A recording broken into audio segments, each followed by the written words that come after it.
এখন দেশত এজন ৰজা আছিল, যি ৰাজত্ব কৰিছিল প্ৰজাৰ হৃদয়ত, তেজত। তেওঁৰ শক্তিশালী অস্ত্ৰ আছিল তেওঁৰ বজ্ৰ কণ্ঠ।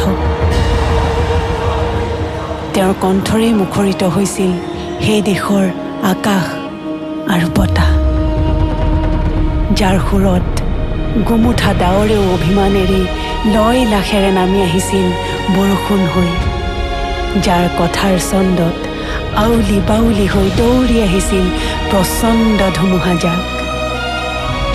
তেওঁ সপোন দেখিছিল এখন দেশৰ, য'ত কোনো জাতি নাই, য'ত কোনো ধৰ্ম নাই। মোৰ কোনো জাতি নাই, মোৰ কোনো ধৰ্ম নাই, মোৰ কোনো ভগৱান নাই, মই মুক্ত।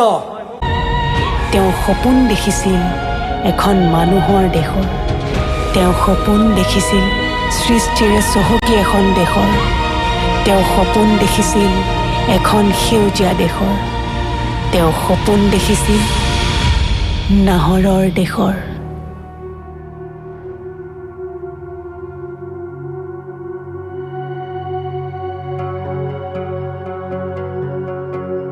তোমাৰ নাহৰৰ দেশ এতিয়া বাস্তৱমুখী, চাবলৈ এবাৰ আহিবা।